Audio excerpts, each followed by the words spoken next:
I'm a little confused, and I'm trying to get some clarity on this. I don't have much to say about it, but I just want to make you aware. So the House and the Senate passed budgets today, and they needed to make up some money. They took money away from the Duck River fund that was getting $100 billion. They took away like $35 million of that money. They do this.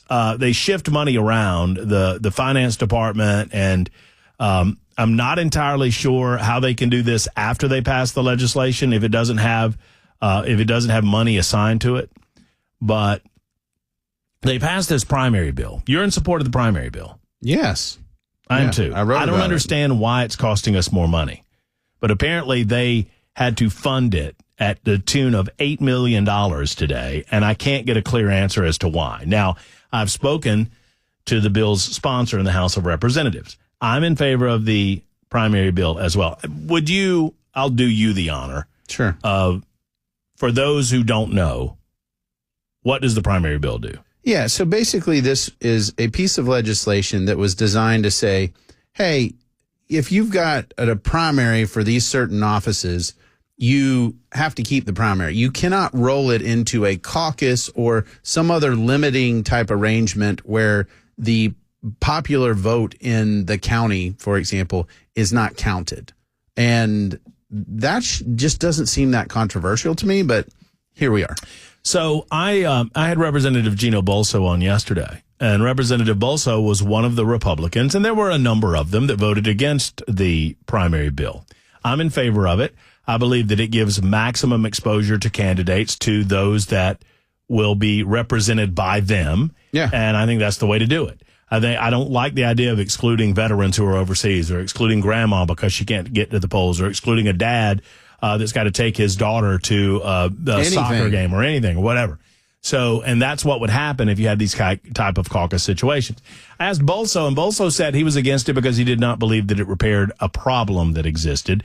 And I asked him when and where did this problem exist. And I'm talking about crossover voting. And he identified some race that I'd never heard of in Williamson County, where a less than conservative candidate lost by 11 votes or something or another to another candidate. And he feels like had there not been crossover voting, I mean, there's no way to prove any of this, but had there not been crossover voting, that is an example. And that's the one that he gave.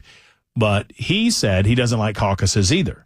However, crossover voting is already illegal in Tennessee. Well, and that, I noted that. I cited your article that, it is already illegal to do that. But the idea is that we don't know.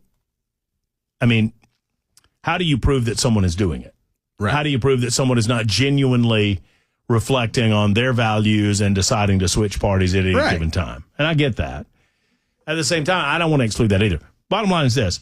I was all in favor of it, and I was assuming that it was kind of a zero-sum game. If you're doing it this way now, it's not going to cost any additional money. I'm confused why it's costing us additional money. They put in a line item for $8 million of one-time cost, and I asked Lee Reeves, I said, how did the primary bill end up costing $8 million? I'm a supporter. I'm just confused as to what happened. A couple of folks have asked. And he said, it was a surprise to me this morning. My bill cost nothing because it simply codified what counties are already doing. In other words, if you're already on a caucus system, you get to stay on a caucus system. You don't get to change. You don't have to change. Yeah. He said it was noted in the floor debate that the state reimburses counties during presidential years only. So this takes care of off years. I support it, but I did not know that in advance. So the state is basically saying, counties, we're reimbursing you. If we're going to mandate how you do this, we're going to reimburse you for local elections. $8 million. Who knew? That's a good amount of money for local elections. What I do, I don't like these games of, well, the mysterious crossover Democrats will infiltrate. When you got a small group that's saying, but you should trust us to pick for you. Like, well, you tell me which one's worse. I mean, I did the math in the article that I wrote over at the Tennessean and said, this is a fraction of the number. It is about a tenth. The party control, a majority at a county party is about a tenth of the number of people in Nolensville that showed up and voted to allow wine in grocery stores. A tenth of that number. That number was 7,424 people. About a tenth of that number gives you a county majority. Caucuses are antiquated systems. Yes. And we should not be using them to tally votes. It is not my business. I'm not a Republican. I'm not a Democrat. I don't belong to a political party. And frankly, I don't have a problem with a closed primary. If that's what y'all want to do, it would exclude me from the primary process. I don't think it's that. I think it is a problem in search of a solution in search of a problem. It occurs to me that the times that I hear about crossover voting is very soon after a set of people lose an election, and they decide that they know exactly why they lost the election, and that's because people who were not pure enough right to help them win the election did not push them across the finish line. And if you do this kind of stuff, a lot of voters are going to wonder why they don't have a vote in a primary. They're going to be saying, wait a minute, what's going on? I mean, I did this. Marsha Blackburn outperformed Trump in 2024 in Williamson County, 94,791 votes, right? And so that's maybe your high watermark. And then a lot of those folks are going to say, wait a minute, like you're not, I have to go play a game or jump through hoops, and now I don't get to vote. What's going on? And they're going to be ticked, and it's going to hurt their party. And if we had a closed system, and I hear you, Ray. Ray writes in and says, if it's illegal, why do they ask you when you go to vote, which ballot do you want, Democrat or Republican? It is not illegal. We need to have closed primaries. Well, in that case, if I'm in a red district, and if there is a level of collusion going on right now, just follow me here, Ray. If Democrats are already getting together and thinking, well, we're going to all vote in this Republican primary because we don't really have any impact as a Democrat. By the way, why wouldn't they just register as Republicans? Right. Vote in the Republican primary every time and then vote for the Democrat in the general election? Yeah, they could do. Yes. So if you have closed primaries in Williamson County, all of the Democrats can still get together and register as Republicans. I mean, how are you going to keep them out then? You can't. You can't. You can't deny someone the ability to and then they vote as a Republican, and then they vote the sucker candidate in like y'all claim they're doing, and then they go and they vote for the Democrat in the general election. What would stop them from doing that? Nothing. But this is the game, right? It's you should be afraid that the Democrats will organize and somehow infiltrate our politics, so surrender your vote to us. Like, we can protect you from yourself. And I don't trust that. I never will. That kind of fear-based silliness, I dismiss offhand. Or maybe it's that your message is not resonating with as many people as you think it's resonating with, and you have to find a boogeyman in the corner of the room to blame. Yes. Well, I mean, this is the true conservative thing that I hear all the time is, well, I'm the true conservative. I know. Well, who made you King conservative?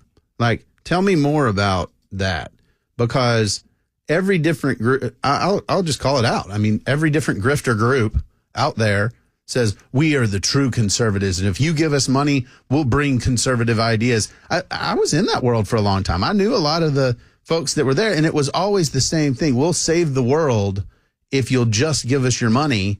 And my point is, we need to have Reagan's big tent. We need to say, hey, we're conservative, but we're going to move the ball forward. And, oh, by the way, the guy at the top of the ticket, he doesn't even claim to be a conservative. Well, and look, I don't mean, I'm not here to, my grandpa always said it's okay to preach to the choir. Just don't keep condemning the choir to hell. Otherwise, next Sunday, you're not going to have a choir. Right. So, I mean, I get it, but who decided what was a conservative? Like, where's that definition? Barry Goldwater wrote a great book on it. I mean, I understand that, but there is no authority for who is conservative. Right. And so I know plenty of people that tell me that Bill Lee is not a conservative. Right. Plenty of people tell me that Bill Lee is a conservative. Right. Well, who's right? And the people that say he's not say we are right. He is not a conservative. I'm like, well, who appointed you the decider? Right. Which is why I don't lose much sleep over people that are like, hey, Cameron, he's this rock rib conservative, or he's a rhino. Like, okay, well, you're fine. Cameron Romney, and everybody knows that. Cameron Romney. I mean, you're no conservative. Thanks for that, You're- Ray. No, you're different. I'm different. Yeah, no. You're the exception. I'm that familiar with they, this. They say that you're the exception that proves the rule. I'm riding at the Tennessean. How conservative I mean, can right. you be? I mean, They'd good gracious. You all over there sucking up to those liberals. I'm just bleed, but I bleed red. And you know what? I worry every Wednesday afternoon that I'm going to get a little something on me. You probably infected. You. Betty's in Hendersonville. Betty, thank you for the call. How are you? I'm doing well. How y'all doing? Doing great. I'm driving, so I can't vote, but of course my vote would go to Kenny Weaver, just FYI. Ken has become the big winner over the last 5 minutes, by the way, Clearly. Betty. Yes. But anyway, as an officer of election, I can shed a little bit of light for you. Here's what happens in my county, at least, in Tennessee, okay? We have a very conservative Republican county, and people come to vote in a primary. We ask them which ballot they want, and we have examples of the ballot posted on the walls, posted on the desk where you register, etc. But they get very upset because they find out that if they pick a certain party, Democrat, they don't have any candidates to vote for. Well, we don't control that. If your party doesn't have anybody qualified that they put up to run, that's your party. That's not us, right? And so then some of those people, get huffy and go away. And some of those people say, okay, well, then they want us to void their ballot and give them the other ballot because they want to be able to vote since they came out. Right. So, and I wouldn't say that we consider those people crossovers really and truly. I mean, because they haven't had someone they can vote for in the primary, so it really doesn't make a hill of beans worth of a difference, if you get my drift. Yeah. So just thought I would throw that out there for consideration. Thank you, Miss Betty. I'm glad you did.